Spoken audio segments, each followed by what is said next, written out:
qualitative analysis of cations. Now cations are also called as basic radicals. So we can also say it is the analysis of the basic radicals. Why the cation is called as a basic radical? Because if I talk about a base, it will break down as B plus and OH minus. So the cation from the base is basically positively charged, hence the positively charged ion is also called basic radical. To analyze or to detect the cations, there are 7 groups in which the cations are divided. कितना groups हैं? 7 groups, and her group का एक group reagent है, group reagent. Now reagent कौन से group के लिए use करते हैं उसका भी reason is very important. So I discuss when I start with the groups. ठीक है, तो 7 ग्रुप्स में I start with the group 1. तो group 1 cations include Ag plus, Pb plus 2 and Ag2 plus 2. Now what is this cation?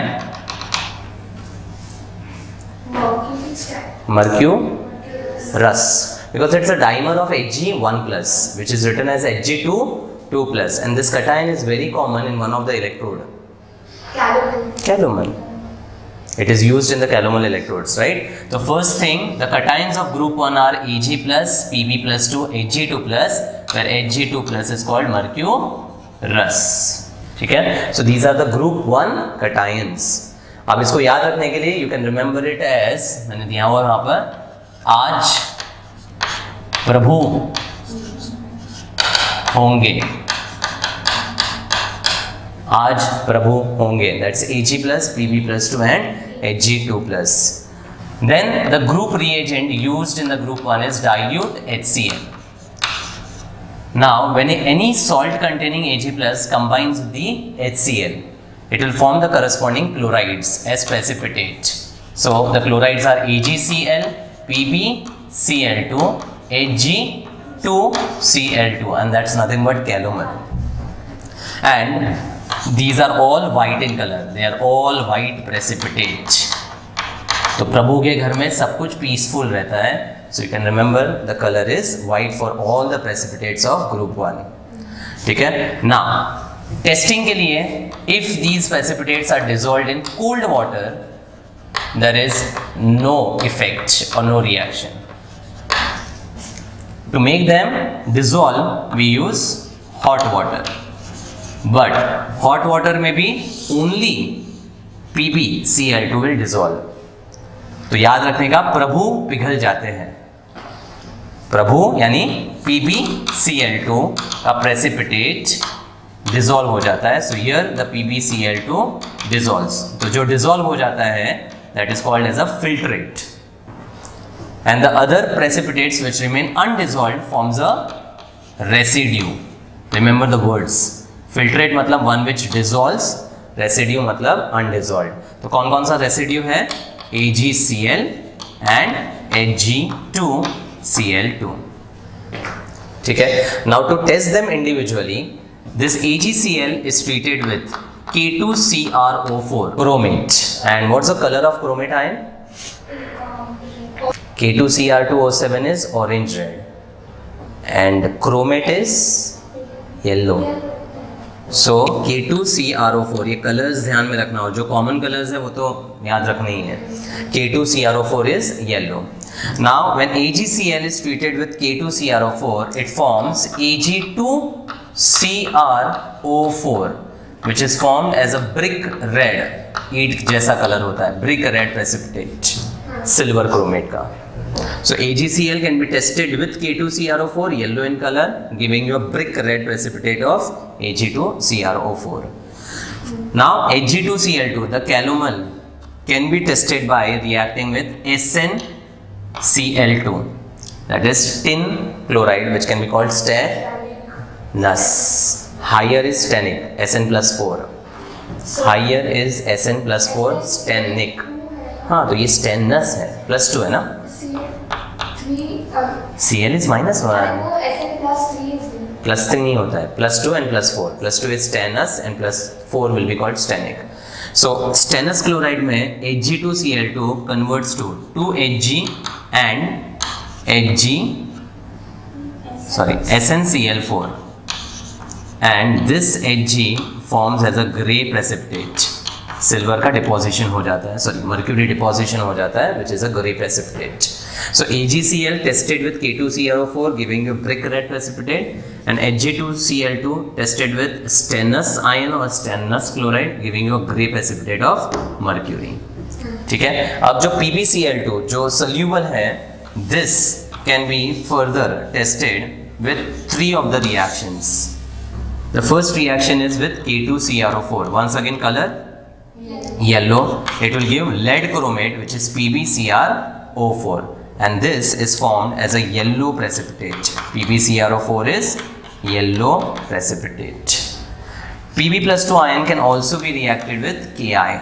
With the Ki, there will be a displacement reaction which happens, which will give you now lead iodide, and this is dark yellow precipitate. Dark yellow precipitate. And one of the most common reaction, Pb will be added to SO4. So on dissolution in the acid, it will form lead sulfate, which was also the precipitate in lead accumulator, and this was a white precipitate, white PPT. Clear? Now, in दोनों में the further testing can be done by using NH4OH. Remember that ammonium hydroxide is also called aqueous ammonia, because ammonia को पानी में डालेंगे तो NH4OH बनेगा. तो many times they refer NH4OH as aqueous ammonia, should be remembered. ठीक है? Now with NH4OH only the silver chloride dissolves.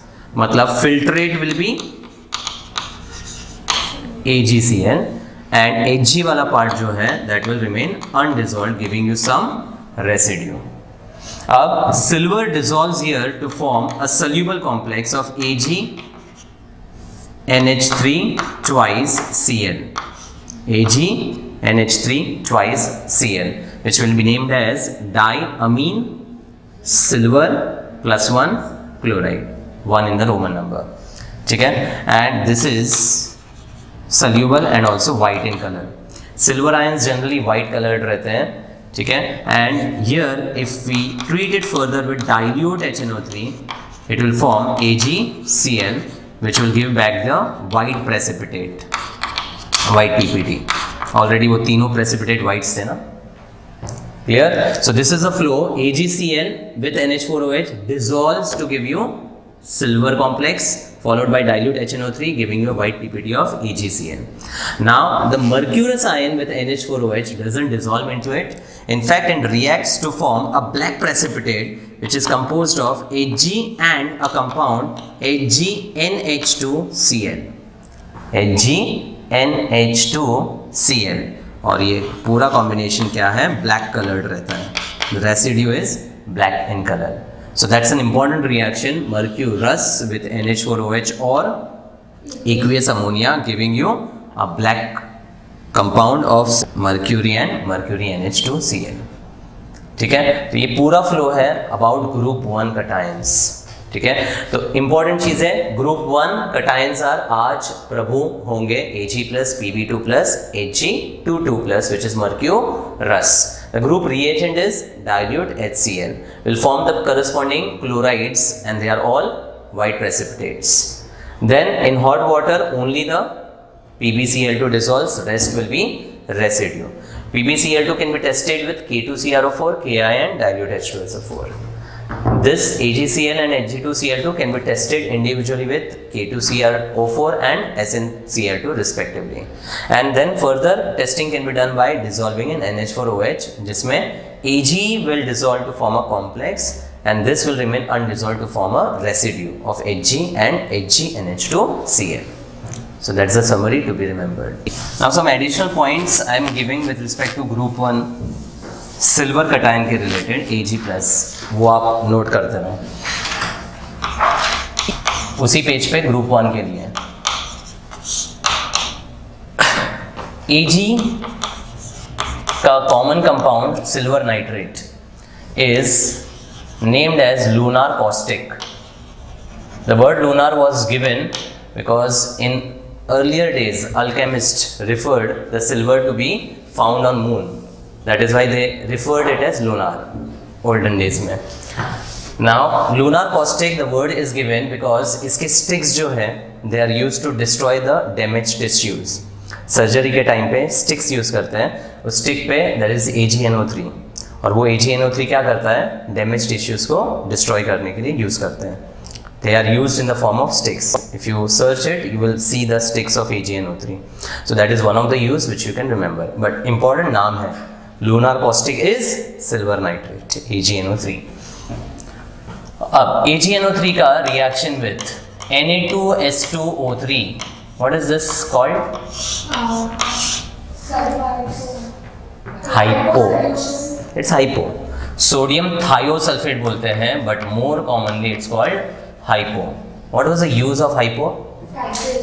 हाँ, it's used in हाँ, एक फोटोग्राफी का यूज और आयोडोमेट्रिक टाइट्रेशन के लिए. ठीक है, पहले टाइट्रेशन का बता देता हूँ. Na2S2O3 can react with the iodine I2. So very important reaction जो मूल कॉन्सेप्ट में भी बताया है, I2 plus Na2S2O3. Here the sodium thiosulfate changes to Na2S4O6 which is called sodium tetrathionate. नाम क्या है इसका? Sodium tetrathionate. And the iodine is reduced to NaI. So basically the hypo is used as a, it reduces iodine. So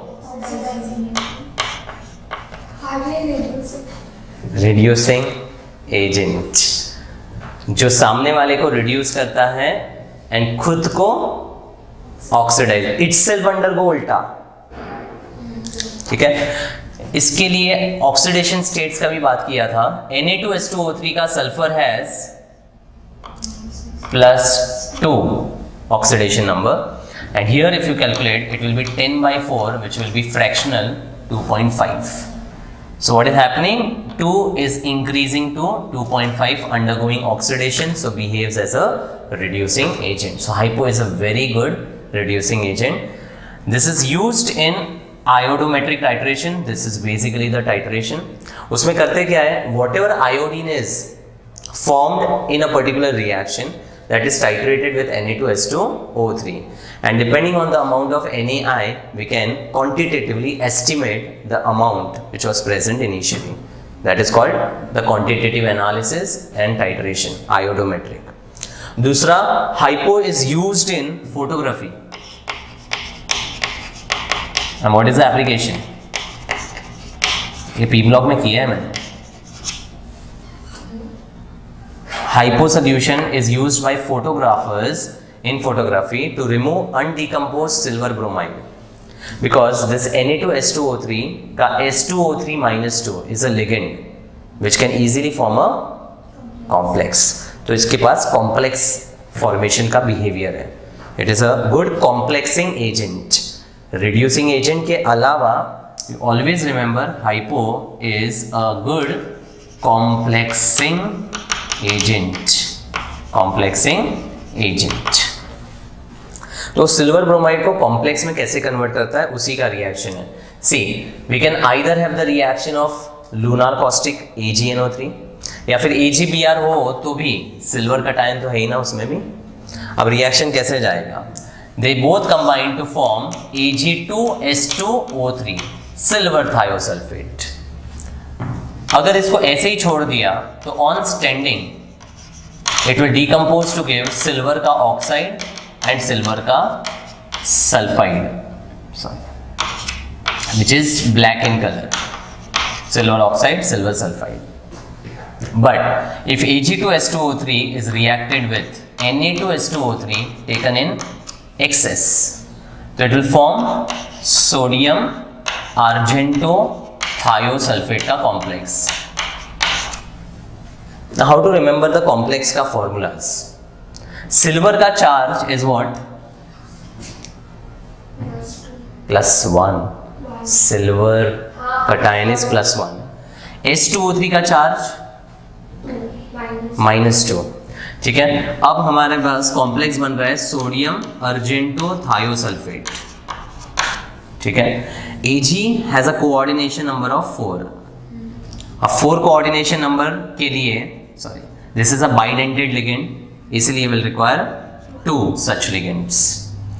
Then if you calculate the charge, this is +1, this will be total -4. मतलब charge कितना आ गया? -3. Hence यहाँ पे sodium का +1, इसका -3, Na3, AgH2O3 twice. So कभी भी complex का फॉर्मूला अगर स्ट्राइक नहीं हो रहा है, always just refer to coordination compounds का कॉन्सेप्ट एंड ऑक्सीडेशन नंबर से आप कैलकुलेट कर सकते हो.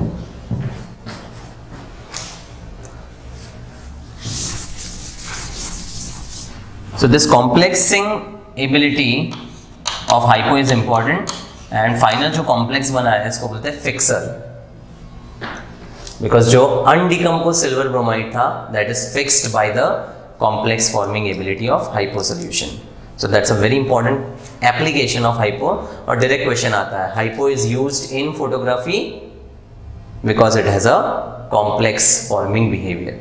अभी अगर दोनों दिया है रिड्यूसिंग एंड कॉम्प्लेक्सिंग, तो हाइपो इन फोटोग्राफी में कॉम्प्लेक्सिंग, हाइपो इन आयोडोमेट्रिक रिड्यूसिंग. हाइपो दोनों काम करता है, बट इसके लिए कॉम्प्लेक्स फॉर्मेशन है और इसके लिए रिड्यूसिंग एजेंट का बिहेवियर है. ठीक है, अब लूनार कॉस्टिक का एक और reaction, AgNO3 plus aqueous iodine, मतलब I2 इन वाटर. अब there are 2 possible reactions over here iodine in water का. One when I2 is in excess and second when the lunar caustic is in excess. सबसे पहले इनके 2 common products क्या होंगे? Silver and iodine will form AgI precipitate plus the nitrate ion can combine with H plus ions to form nitric acid. So AgI plus HNO3 are common. Uncommon क्या है? AgNO3 plus I2 in excess forms HiO3 and it's called iodic acid. HClO3 chloric acid. ये सब basics है ना, क्या हो गया है? HiO3 is iodic acid. और जब सिल्वर एक्सेस होता है ना, तो सिल्वर आयंस H को रिप्लेस करके सिल्वर आयोडेट बनाता है. आयोडिक एसिड का एक एसिड H से रिप्लेस हो जाएगा. तो इसको याद रखने का तरीका भी सिंपल है. जब I2 एक्सेस में है और Ag लिमिटेड है तो यहाँ Ag नहीं आएगा, और जब Ag एक्सेस में है तो यहाँ Ag आएगा. बस अनकॉमन जो है वही इंपॉर्टेंट है. Iodic acid versus silver iodate, कौन सा एक्सेस में है वो देखना है. तो ये 2 एडिशनल चीजें for group 1 silver cation. Second group 1 group 2 सबसे इंपॉर्टेंट है. अब ग्रुप 2 में मल्टीपल कटायंस हैं. इसको याद रखने के लिए cations are first of all CD+2, tin+2, Pb+2, Ag+2. now this is mercuric ion over here. Bi3+ bismuth cation, Cu+2, arsenic+3 and tin+4. याद रखने के लिए निमोनिक इज CD सुन, प्रभु हो गए बीमार, कुछ ऐसा सुना 4 बार इसलिए बिकॉज टिन का +2 एंड +4 दोनों कटायंस यहाँ पर एग्जिस्ट करते हैं. सो इट्स CD सुन, प्रभु हो गए बीमार, कुछ ऐसा सुना 4 बार. ठीक है. Now important is the group reagent which is H2S plus dilute HCl. Now question is asked in group 2 analysis, why is H2S added with dilute HCl? ठीक है, अब इसका कॉन्सेप्ट बता दो। H2S जो है it's a weak acid, so it will dissociate partially giving you 2H plus and S minus 2 sulfide. HCl is a strong acid, so will dissociate to give H plus and Cl minus. Can you think? हाँ, so this is HCl kind of, मतलब अपना यही ना HCl and this a common ion of it. Perfect. क्या करेगा common ion effect because of common ion? H plus की वजह से वो ज़्यादा H plus बढ़ेगा, तो इसमें जैसे H2S will be formed. So उसका जो complete मतलब जितना भी dissociate हो, मतलब थोड़ा भी जो हुआ है वो फिर से ऐसे बन जाएगा. And finally what will happen to sulfide concentration? वो फिर free होता है. कम होगा कि ज़्यादा? कम हो जाएगा, यही पर्पस है. क्यों ऐसा करना पड़ता है? Because if the sulfide concentration is higher, the other group cations can also precipitate to form the sulfides. Group 4 में भी we have the estimation by sulfide precipitate. तो वहाँ पर अगर हम H2S को कंट्रोल नहीं करें तो वो वाले cations भी इसमें इन्वॉल्व हो जाएंगे, तो टेस्टिंग अफेक्ट हो जाएगा. सो रीजन लिख लो बाजू में. The dilute HCl is used to decrease S-2 concentration to precipitate only group 2 radicals या group 2 cations.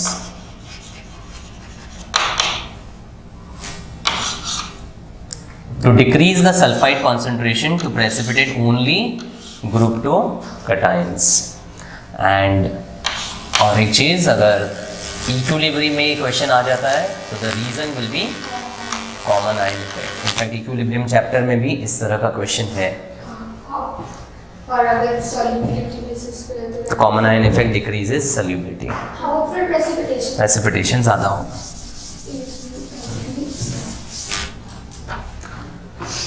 So it's to decrease sulfide concentration, so that only this cations would get precipitated. अब यहाँ पर the sulfide is enough to concentrate, the sulfide concentration is enough to precipitate only the cations of group 2. तो उसके sulfides क्या क्या बनेंगे? CDS, SNS, PBS, AgS. अब charge देखकर Bi का होगा Bi2S3, Cu का CuS, आर्सेनिक का once again As2S3 and Sn4 plus मतलब +4 -2 2 and 4 तो SnS2 हो जाएगा. That's the charge balancing. ठीक है, मेनी टाइम्स इन सल्फाइड्स का कलर पूछा जाता है. अब how to remember the colour? The first, last and second last are yellow. पहला, आखिरी और सेकेंड लास्ट येलो है. ठीक है, SNS is brown and rest all are black. चार कलर याद रखना है. सो अगर देखोगे तो फर्स्ट, सेकेंड लास्ट, लास्ट अलग है, बाकी सब ब्लैक है. उनमें भी फर्स्ट, लास्ट और सेकेंड लास्ट कॉमनली येलो है, सेकेंड खाली ब्राउन है.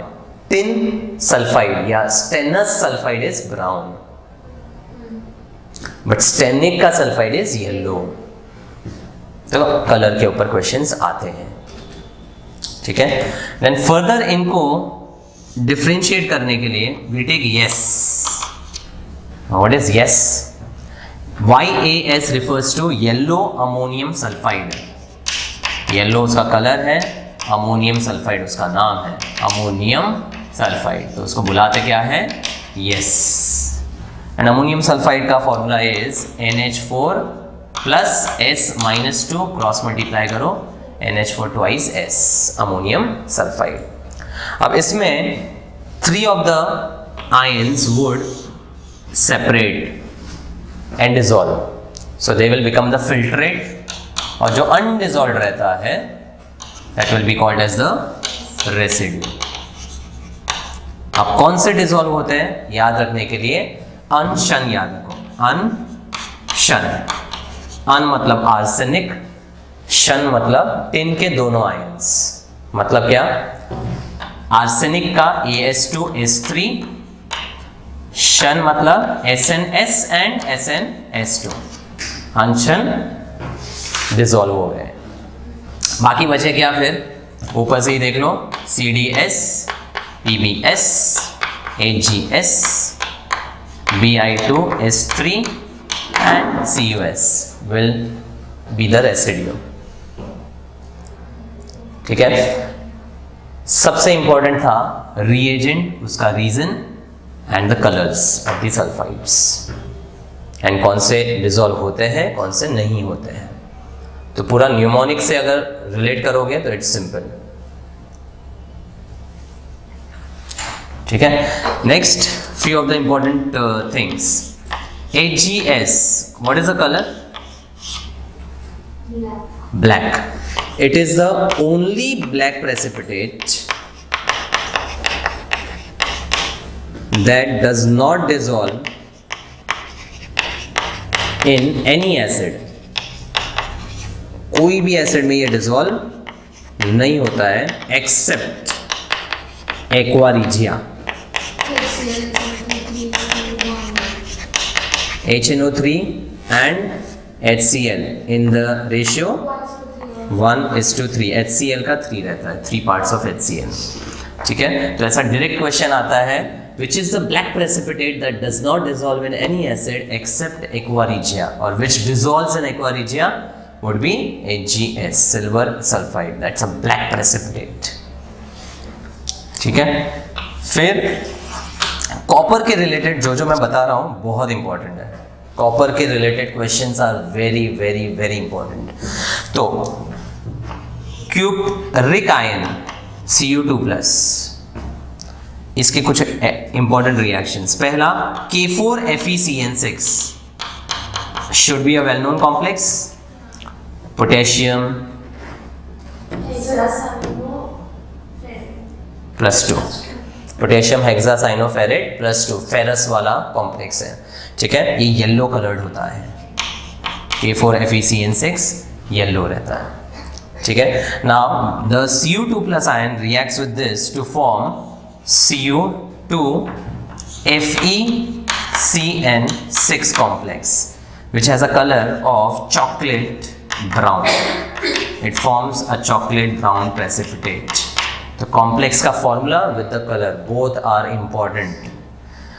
वापस अगर कॉम्प्लेक्स स्ट्राइक नहीं होता है चार्जेस के ऊपर यू कैन डील, मतलब कॉपर जो है उसका चार्ज +2 रहेगा। FeCN6 the whole has a charge of -4 ना, करेक्ट? तो twice of Cu is +4 and ये टोटल कितना है -4, न्यूट्रल हो गया। इन केस वो स्ट्राइक नहीं होता है तो this is simple method, Cu2FeCN6 chocolate brown precipitate. Next, Cu+2 with Ki। Ki के बहुत रिएक्शंस हैं। एक रिएक्शन Ki का पीछे बताया था, PbCl2 + Ki giving you PbI2 which is yellow, dark yellow PPT। ठीक है, दूसरा रिएक्शन ये वाला। तो Ki के भी रिएक्शन से समराइज करके एक साथ याद रखने का, अलग अलग बता रहा हूँ but then summary should be remembered. ठीक है, so cupric with Ki forms Cu(I2)। अब क्यूप्रिक आयन अगर मैं कंपेयर करूं with cuprous which is more stable as per the configuration, +3 होता ही नहीं है कॉपर में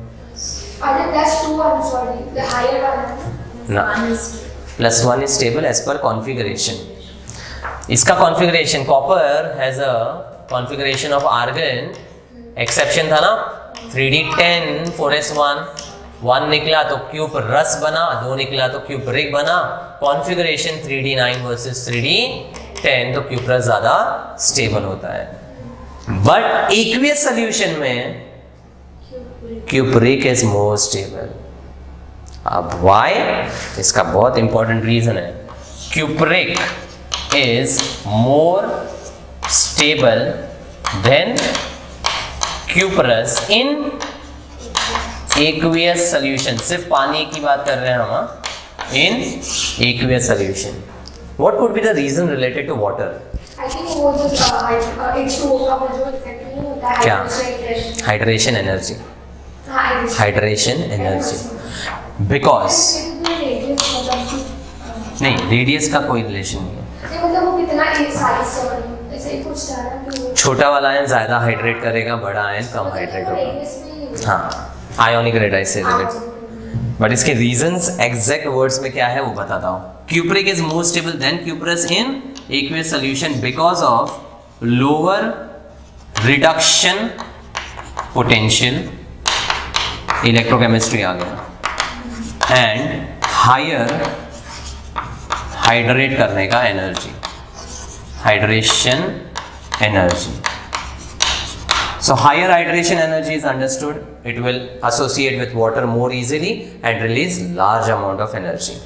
Now lower reduction potential मतलब क्यूपरिक से क्यूपरस बनाने के लिए रिड्यूस होना चाहिए, बट इसका जो SRP वैल्यू है वो कैसा है? कम। तो फेवरेबिलिटी, हाँ, मतलब favourability will be more towards Cu+2, not from Cu2+ to Cu+. So very important, सीधा सीधा question. Cupric is more stable than cuprous in aqueous solution because of lower reduction potentials and higher hydration energy. If I talk about CuI2, solution medium is non-aqueous. Is it stable? No. So now it will break down to stabilize into Cui, which exists as a dimer Cu2I2 along with separation of I2. अब Cu2I2 का individual pure form में colour white होता है, but ये किसके साथ है? I2 के साथ उसका येलो हो जाता है। Cu2I2 is white but with I2 it is yellow. तो खाली ये सर्कल करके just write white, yellow I have given. Okay. Copper का एक बहुत इंपॉर्टेंट रिएक्शन KCN के साथ। Now this also process is similar to Ki. तो समझ लो ये Ki ही है। तो cupric ion will first give you Cu(I2) वाला combination, which is CuCN2, cupric cyanide. Again वही कहानी, it will form Cu2CN twice plus I2 था ना वहाँ पे, CN2, इसको बोलते हैं Cyanogen, which is similar to halogen, and that's why they are referred as pseudo halogen. Now ये जो Cu2CN twice बना है, if we react with KCN further, where KCN is taken in excess, it forms a complex K3CuCN4. अब ये complex में copper का charge क्या होगा? जरूरत ही नहीं कैलकुलेट करने की, ऑलरेडी हम कौन से स्टेट में हैं? हाँ, +2 में यहाँ थे, फिर यहाँ पे +1 पे आ गए। अब KCN के साथ वो कॉम्प्लेक्स बनाएगा in the same oxidation state ना, एंड दैट्स द रीजन यहाँ पे +3 और -4 बैलेंस होगा +1 के फॉर्म में। Nomenclature is not that important, nomenclature तो आ जाएगा आपको, potassium tetracyanocuprate N1+, so that's not a problem. ठीक है, first point, this is white in colour. Second, यहाँ पे KCN ने दो काम किया, एक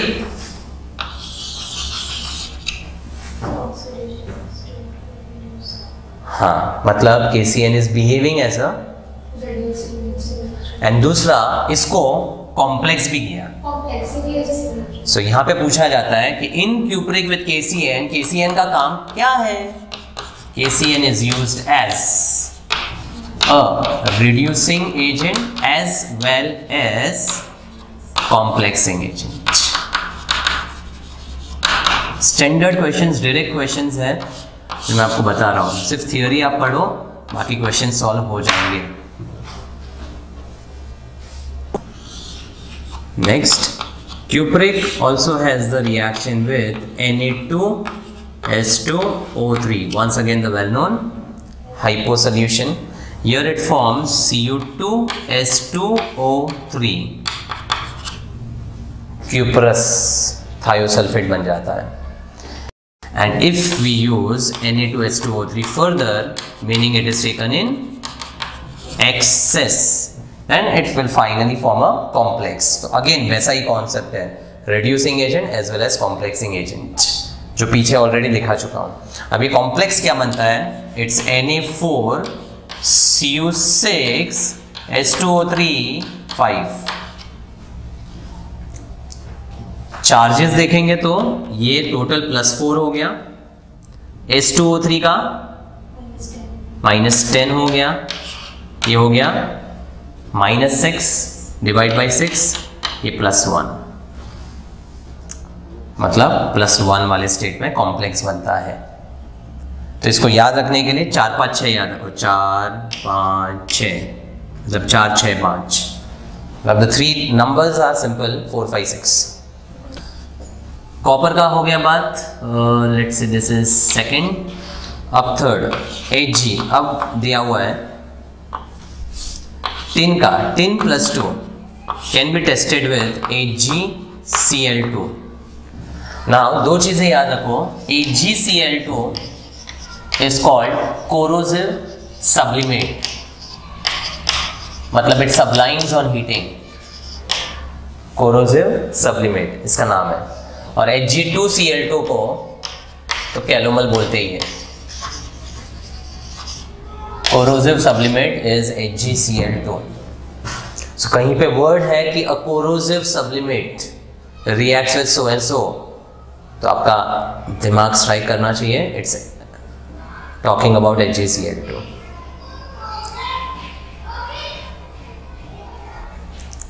सो now stannous with HgCl2 gives Sn+4, oxidize हो जाता है, तो this will undergo reduction and Hg+2 से Hg+1 होकर ये बन जाएगा अपना calomel.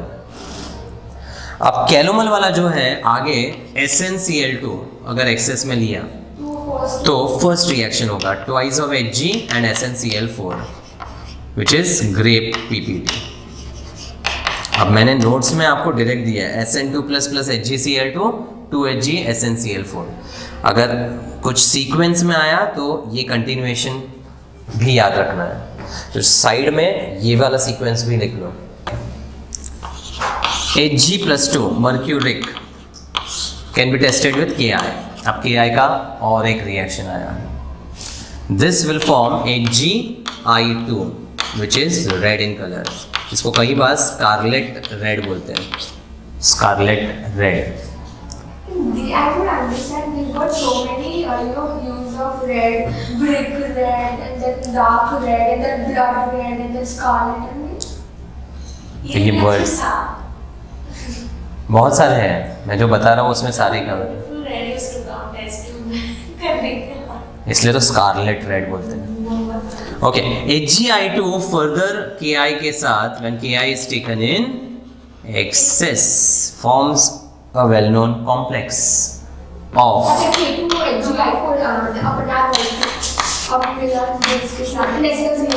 Nessler's reagent K2HgI4. But Nessler's reagent is not this. It is 2:3 KOH के साथ. It's alkaline solution of K2HgI4. कहीं बार इसको क्वेश्चन में घुमा के पूछ सकते हैं कि इस K2HgI4 और Nessler's reagent? No, alkaline solution. मतलब K2HgI4 plus alkali. This overall now will be Nessler's reagent. And Nessler's reagent color yellow होता है, yellow crystals. Nessler's reagent yellow crystals के फॉर्म में होता है. एंड किसको टेस्ट करने के लिए यूज करते हैं? Ammonia, ammonium for Milon's iodide of Milon's base. Cadmium+2 with KCl forms CdCN twice. Similar to copper वाला reaction, but cadmium के लिए +2 वाला is only oxidation state which is possible, so it's stable because of D10 configuration. आगे if the KCN is taken in excess, it will form K2CdCN4. Complex which is a clear solution या colourless. Cadmium के compounds would be colourless. अब एक और चीज पूछा हुआ है, K2CdCl4 का कलर क्या है? K2CdCl4 colourless. कॉन्सेप्ट खाली रिलेट करना है आपको. बहुत सारे कॉम्प्लेक्स देते हैं, मतलब 4 कॉम्प्लेक्सेस, एंड दे से which of them is coloured या नॉट कलर्ड. तो कैडमियम का दोनों कॉम्प्लेक्सेस आर कलरलेस. अब KCN की जगह KCl लिया तो सेम फ्लो से ये वाला कॉम्प्लेक्स बन जाएगा. ठीक है. Then bismuth can be tested by dissolving in NH4OH to form its hydroxide as BiOH thrice, which can be further dissolved in NH4Cl to form BiCl3. And BiCl3 on hydrolysis gives BiOCl. ये P block में भी काफी important है. BiCl3 का hydrolysis gives BiOCl, which is white in color. Bismuth oxychloride बोलते हैं इसको.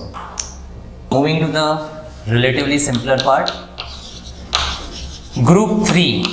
Group 3 में याद रखने के लिए 3 cations, each of them having a charge +3.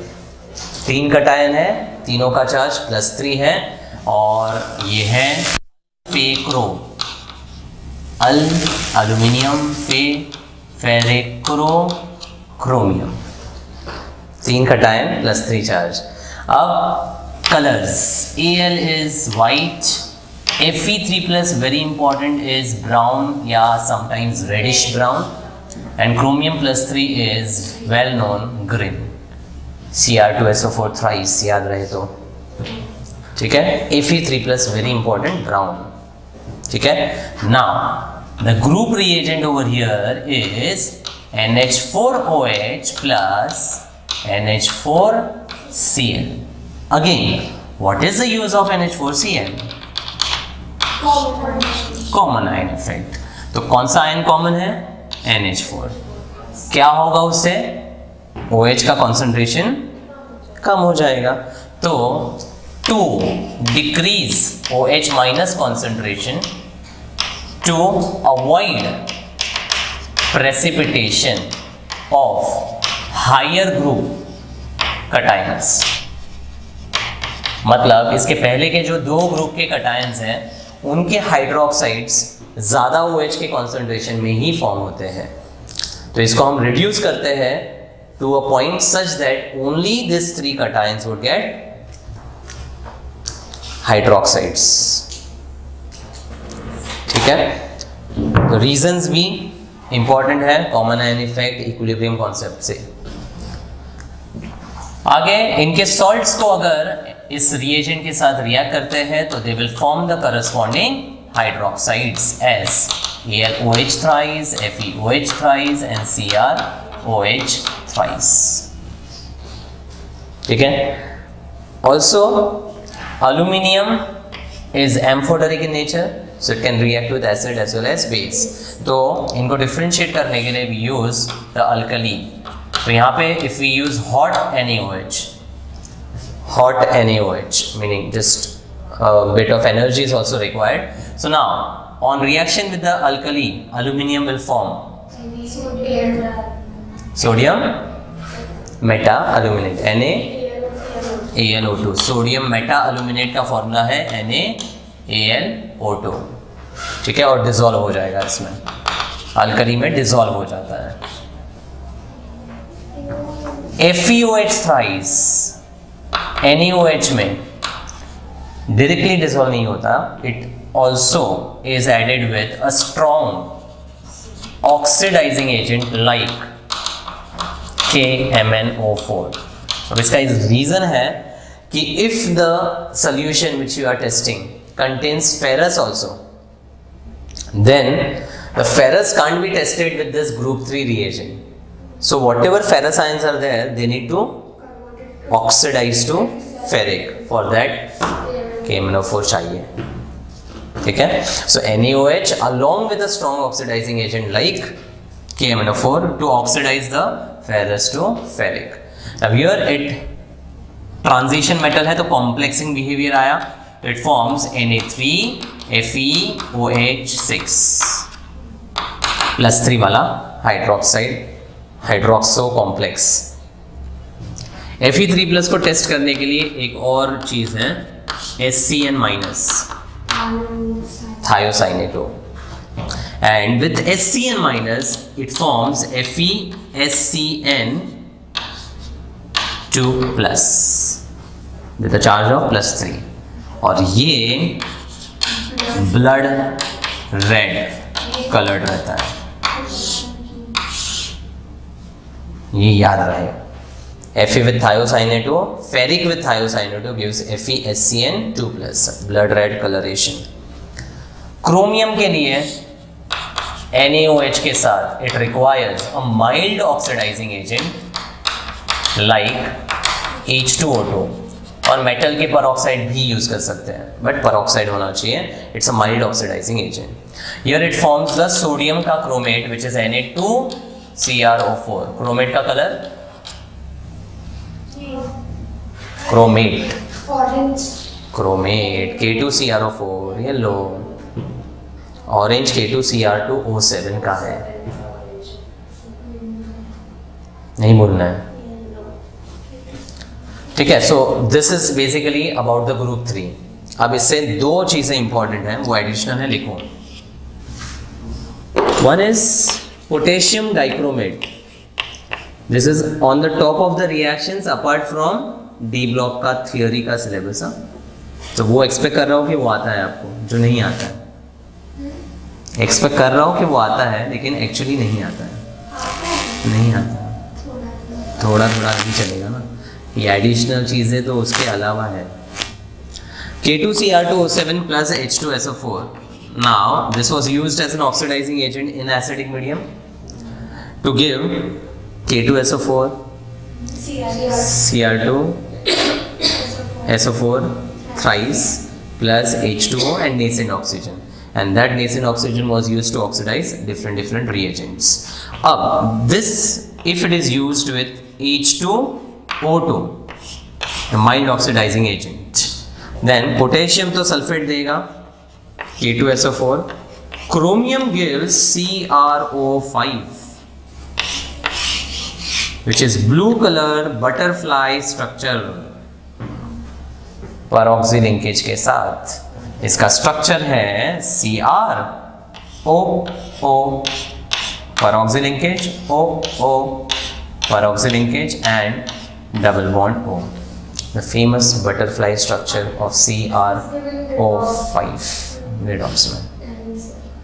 Because as per calculation अगर Cr का आप ऑक्सीडेशन नंबर काउंट करते हो तो x -10 = 0, x = +10 गलत हो जाता है, because here all the oxygens are not oxide, 4 of them are peroxide, and chromium can have the maximum oxidation number of +6 only ना, तो this calculation gives you the +6। तो बहुत स्ट्रेट फॉरवर्ड क्वेश्चन आता है, which of the compounds of chromium is in the +6 oxidation state? एक option होगा CrO5।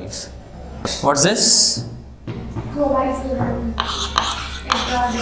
Very good. Chromyl chloride attard reaction to oxidize dash to dash.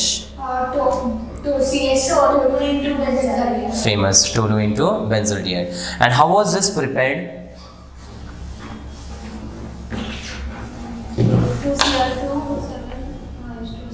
Plus namak. It's a test called chromyl chloride test, na? K2Cr2O7 D block. So CrO2 Cl2 is chromyl chloride and इसका color Pink, red vapors. Okay, इसको पानी में जब dissolve करते हैं chromyl chloride, it converts to H2CrO4 which is called chromic acid. Chromic acid. तो एक factual question आ सकता है, क्रोमाइल क्लोराइड या red vapours of compound of chromium on dissolution in water forms chromic acid.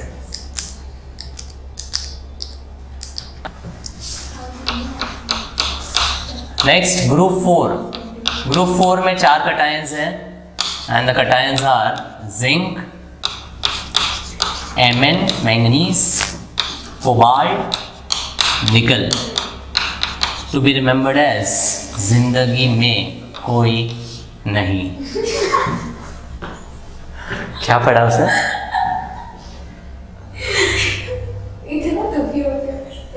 जिंदगी में कोई नहीं. उसी दुख से रिलेटेड कॉन्सेप्ट भी है, देखो आगे.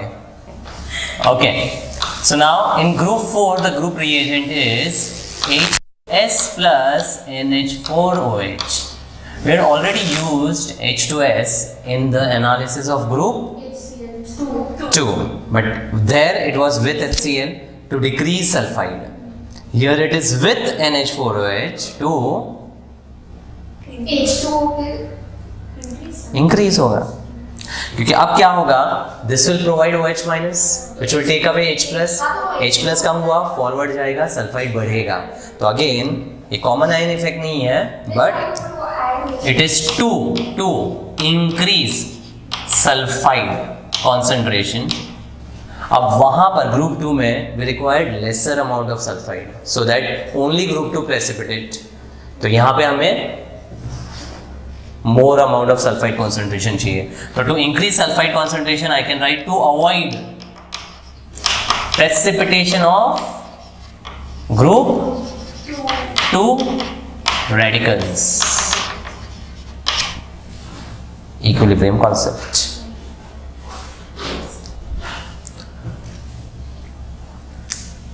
तो इससे बनेंगे आपके 4 sulphides, ZnS, MnS, COS, NiS. अब कलर फर्स्ट के 2 के कलर है वाइट एंड इन दोनों का ब्लैक. तो जब कोई नहीं होता है जिंदगी में तो life is black and when there is life it's white. Okay, so ये प्रेसिपिटेट्स के कलर. अब टेस्टिंग के लिए starting with ZnS. Now zinc amphoteric है, so it can react with acid as well as base. With acid it will form chloride and hydrogen would be liberated as H2 gas.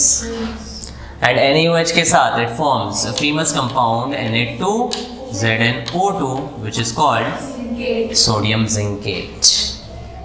Sodium zincate. In fact Zn के cation का भी अगर NaOH के साथ reaction करते हैं वो भी अल्कलाइन सोल्यूशन में सोडियम जिंकेट ही देगा. So both ways we can gate.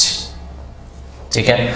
The zinc cation can also be tested with yellow coloured K4FeCN6, yellow coloured K4FeCN6 and here it forms Zn2FeCN6 which is bluish white precipitate, bluish white PPT, similar to copper वाला complex. Copper में क्या बना था इसके साथ Cu2FeCN6. तो formula याद रहेगा, और वो तो अपना फेवरेट चॉकलेट ब्राउन प्रेसिपिटेट, वो आपका प्रॉब्लम है. सो Zn2FeCN6 ब्लूइश वाइट प्रेसिपिटेट, वहां पे चॉकलेट ब्राउन. जिंक का एक और इंपॉर्टेंट कॉम्बिनेशन है zinc cation with ammonia in excess. Complex formation होगा of zinc NH3 4 2+ tetraammine zinc complex +2.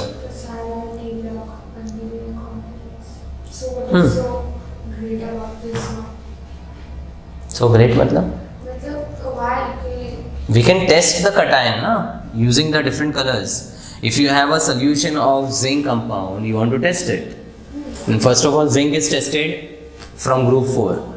अब उसमें पहले तो आप H2S plus NH4OH से टेस्ट करोगे. जिंक का सल्फाइड बन गया तो वाइट पीपीटी कंफर्म होगा, बट वाइट पीपीटी MnS का भी आता है. तो अब 2 पॉसिबल केसेस हो सकते हैं, जिंक या Mn. अब उनमें डिफ्रेंशिएट करने के लिए ये सारी चीज़ें आपको हेल्प करेगी ना.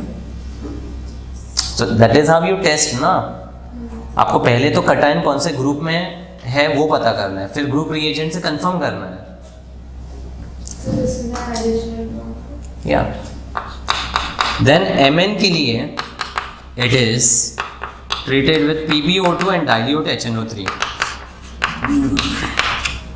Here it forms HMnO4 which is called permanganate का acid, permanganic acid. Purple coloured रहेगा बिकॉज Mn अपने +7 में है. तो जिंक एंड Mn का टेस्टिंग. फिर कोबाल्ट का. Cobalt +2 can be tested with SCN- thiocyanate ion and it gives COSCN4-2. ये ब्लू कलर्ड रहता है, कॉम्प्लेक्स ब्लू इन कलर. तो कॉम्प्लेक्स कभी भी भूल जाओ तो बेस्ट मेथड है कोऑर्डिनेशन के कॉन्सेप्ट्स को याद रखना है.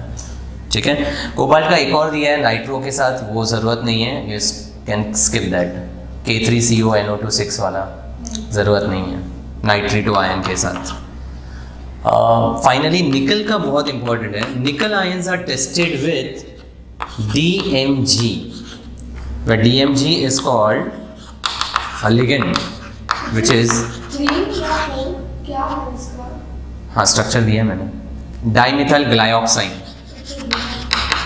डाइमिथाइल ग्लाइऑक्साइन. अब ऑक्साइन्स क्या होते हैं? तो C double bond NOH, C double bond NOH. Dimethyl मतलब बॉन्डेड विथ CH3 एंड यहाँ पे CC लिंकेज होगा. Now 2 lone pairs on the nitrogen will act as a bidentate ligand. डाइडेंटेड या बाइडेंटेड लिगेंड है. तो इसमें जो कॉम्प्लेक्स बनता है दैट इज NiDMG ट्वाइस.